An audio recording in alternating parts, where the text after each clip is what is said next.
The Labour government is unpopular, politically weak and prone to scandal. It's made this election in Greater Manchester more than just about electing a new MP. It feels like a referendum on Keir Starmer's government. The Prime Minister is desperate to win here in Gorton and Denton, a seat that they've held comfortably for decades. But the Labour Party, they feel like an afterthought in this by-election. All the talks about reform and the Greens, but who can really lay claim to the hearts of voters here in this constituency? Gorton and Denton is a few miles south of Manchester city centre. It's a place that's become synonymous with economic growth and development, but not all of that prosperity has spread beyond the city's borders. This constituency here has some of the highest levels of deprivation anywhere in the country, and it wasn't always that way. Gorton and Denton used to be the home of a thriving textile and manufacturing sector. Denton Hats is a remnant of that time and is one of the last places in the UK that actually makes hats. It's run today by the Cossey family. Something like this is hundreds of years old, and it's what really Denton is famous for. Traditional hats, men's felt hats. You know, you weren't allowed into your workplace without a hat on when I started.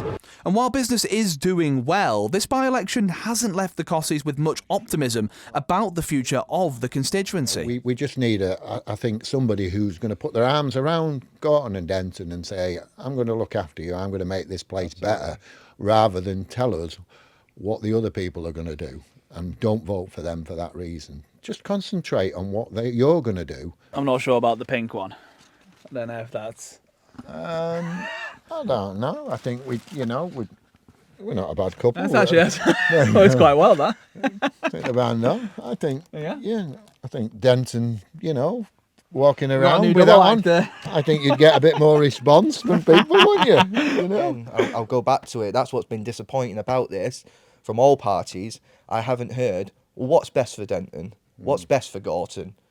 Everyone says I'm the best because they're rubbish, or I don't agree with them. I haven't heard anything of substance, and that probably sums up the Labour government as well, to be honest, right now, unfortunately, for them, The Prime Minister, Keir Starmer, is relying on Angeliki Stoijer to maintain Labour's hold on this seat. I met her in Longside Market, in the heart of the constituency, to find out how exactly she plans on doing that. We've got a lot of plans, and slowly people are going to start feeling the effects of them. So from the 1st of April, we are raising minimum wage. This constituency is going to benefit from the rollout of breakfast clubs. We're going to be lowering bills by £150, but we need to go further and faster. And I am the best person to do it because I've lived here, I know the community very well, and I have a track record for delivering for local people as a councillor. But Labour's campaign here has been far from smooth. It began with the party blocking the Mayor of Manchester, Andy Burnham, from standing as a candidate. Officially, that was to avoid an unnecessary mayoral election, but unofficially, it looked like an attempt to thwart the hugely popular mayor's ambitions to become Prime Minister. But Stoijer insists that has not undermined her campaign. Andy is a great mayor, and the Gorton and Denton residents are going to be getting 2 for 1 with me as their candidate. Andy has been here to support the campaign. He is here working with us, and together we're going to be both serving the needs of the residents of Gorton and Denton. But one thing Stoijer is worried about, though, is the rise of Reform, who are one of the favourites to oust Labour in this election. I do worry about it, and this is what we're fighting on the doorstep. We are fighting the divisive politics of Reform, but also we are fighting the shouting from the sidelines, which is exactly what Reform is doing. And we've seen their track record in local authorities. They're increasing taxes, they're not consulting with people on closing care homes, so their track record is shocking when they do get into power. But it is the divisiveness that I am mostly worried about. This is a community that gets on with each other. The Mancunian way is standing shoulder to shoulder and tackling our challenges together, and this is exactly what's at stake here. Now, it's clear that Labour thinks this by-election is vital, but from speaking to people in Longside Market, the overriding sense that I got was one of apathy. Look at it, there's no air no more. It used to be a nice good market. There's no air, there's nothing there for no one. In fact, why is that? I don't know, that's the government. As simple as that. That's the government. Why? No, but can I ask you if you have any thoughts on Keir Starmer and this current government? No, I don't vote for anybody. I never have done. and I never will. What do you think about them, though? I think they're all a load of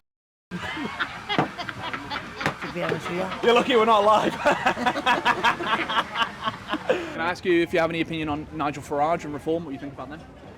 Nigel Farage and reform, as I say, they all come in. Every politician comes in saying he's going to fix the country. They all have these big promises, but nobody seems to fulfill it. It's just to get the votes. They all say, we'll change the country, we'll do this, but we've never really witnessed anyone actually mostly fulfill the promise. Reform are leading the polls nationally, and their campaign here does seem to have gathered a lot of momentum. Since unveiling their candidate as Matt Goodwin, the party has been using social media to build hype around that campaign. Keir Starmer looks like a robot, doesn't understand the British people, vote reform, put Gorton and Denton first. But I wanted to find out if the hype around reform is as real as it seems online, so I went to the exact same cafe in Denton that Nigel Farage visited just a few weeks ago. I'd probably vote for the Green Party because they might nationalise the industries like water, gas and electric, which would think would be better for everybody. Thank you. Obviously, the other front runners in this by-election are Reform and Nigel Farage. I don't want to talk about reform. I'm not interested. Not interested in any of their politics. Do you have an opinion on the I'd rather not give one. I don't believe in anything they tell me. Yeah. I mean, they are one of the front runners though in this by-election. I don't think there's an issue around here with people coming on boats and people coming from abroad. We don't have any people coming on boats here in Denton, you know. So it doesn't affect me in the slightest. Well, I'm definitely not doing Labour, definitely not, because to me they've not done anything what they said they was going to do, and I'm going to go to Reform just because I don't like Conservative. Labour's not much good, so go there. What is it about Reform that is sort of enticing you towards them in the minute? I don't know really, I'm going to be honest. I'm like that whether to vote or not, but if I don't vote then you're not doing Reform any good, are you? Yeah. So it's this sense of apathy that Matt Goodwin and Reform are looking to overcome and use to their advantage. Last night, I knocked on the door of a lady. I said, Matt Goodwin, Reform UK, how are you going to vote? She said, no, I don't vote. I said, oh, how come? She said, I've been here 50 years. Everybody's promised me everything. They've never delivered. I don't believe in politics anymore. I don't believe in democracy anymore. And what I often find in this seat are people who have been so badly let down that they are so demoralised, and you can see it in their eyes, they have just completely checked out. They've completely given up. And what I'm saying to people is, look, you've never had a situation like this before. I understand it, I can feel it. I'm as angry with the state of the country as the people here are. But I am saying to people, you've never had this opportunity before. What the Greens will say is, well, I'm being divisive. My answer to that is, if you actually want to tear this country apart and you want to tear local communities apart, then arguably you should be doing what the Labour Party and the Greens are doing, which is they are basically both presiding over or demanding that we live with open borders, that we have people coming into this country, we don't know who they are, we don't know what they believe, we don't know why they're here. They're talking more about Gaza than they are Gorton and Denton, or they want the legalisation of drugs, which I can tell you, having known addiction and the problems of addiction very well through people in my life, would be a complete and utter disaster for places like Gorton and Denton. Now, whilst Reform is chipping away at Labour's right, from their left, the Greens have proved to be even more damaging, rising above Labour in some national polls. The party has opted for a local candidate to stand in this election, Hannah Spencer, a plumber who lives and works in the constituency. For Spencer, the Greens are offering a new kind of politics to the voters here. For too long we've just had politicians who don't care, and I know that myself when I was living here, that it's just where they've become complacent and assumed that everyone is just going to vote Labour forever, and that's changed so much in the last 18 months, because I think people voted for the last time for Labour at the last general election, and since then we've just seen them go back on a lot of their pledges that they promised to make life easier for working people and working class communities. The shockwaves that would run through Westminster